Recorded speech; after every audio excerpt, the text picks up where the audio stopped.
I look at this fight as a huge fight for me, This fight could be the ticket to the UFC, and I'm training hard, and like I said, this fight means everything for me. We've heard a lot about the power in your hands. How significant of an injury was that to your hand to have broken it, and how much did that set you back? It set me back for about 2 months. The recovery was pretty fast, and I was in the gym maybe, I think by March, and then ever since then I've been training. I haven't had any problems with my thumb or with my hand or with punching, so everything's been good. I've been healthy, and I'm ready for the fight. How do you feel that your wrestling game has developed being here?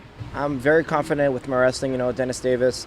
I have a lot of good training partners that are good in wrestling, and I wrestled in high school too. So it's not like I'm green to the game, So I have a background in wrestling, if you want to say that, and I've always been comfortable with my takedown defense, with my takedowns, and with my ground game as well.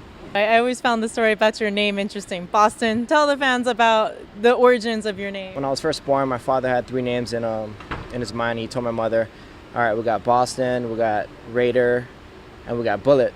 And basically, my mom came to a decision, and she's like, "Oh, I think Boston sounds good."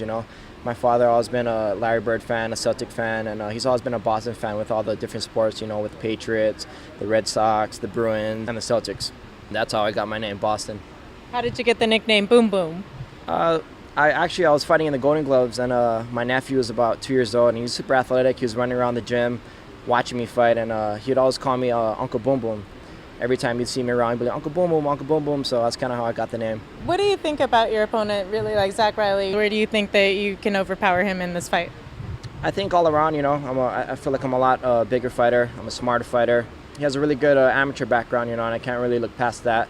A lot of his losses were close losses, so I can never look past at his record. He's a tough kid.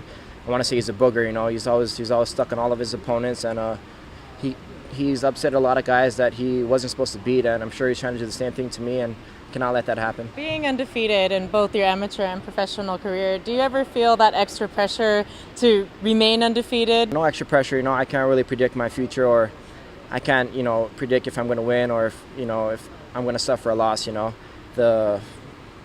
When it comes to fight night, it's just all me, all pressure's on me, and it depends on how I make it happen in the cage that night.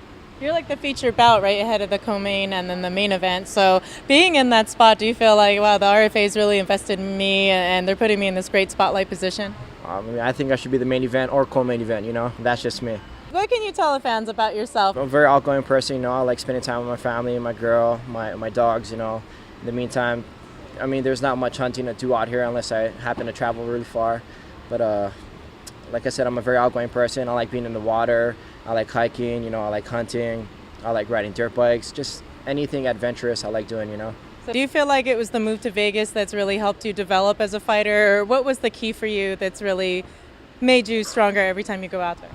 Just, everything when I was brought up from a kid, my father had a strict guideline for me, Every sport that I did, I succeeded in, football, wrestling, baseball, boxing, When I graduated, I made that transition. I promised myself that I wouldn't stay in the islands. I feel like if I stayed in the islands, I'd be stuck just doing the same thing, maybe working construction or just doing all the bad things that happen in Hawaii, So I promised myself that when I graduated, I would go to a college, and obviously we set on, UNLV because they had a amateur boxing there, they had a collegiate program there. So we made the move there. I was going to play football, and then boxing just wasn't working out for me. I didn't make it. We were trying to make it to the Olympics, and that never worked out. I got pretty close shy from fighting Errol Spence, who made it to the Olympics. He's a reputable boxer right now, a huge prospect in boxing. But I fought a few more times, a few more tournaments. I won that, and then I was trying to turn pro. I broke my hand in that, just getting ready for that fight, trying to turn pro, and I got back in the gym, just wasn't 100% in boxing. My heart was into the sport, and spoke with my father, and that's when we decided to make the transition to MMA. Checked out Tap Out Gym, and the rest is history, I'm over here now 5-0 and hoping to get a call from the UFC. Like I said, I'm excited, you guys be tuned September 9th, RFA 43. Expect some fireworks, expect for one of us to be victorious, and that would be me.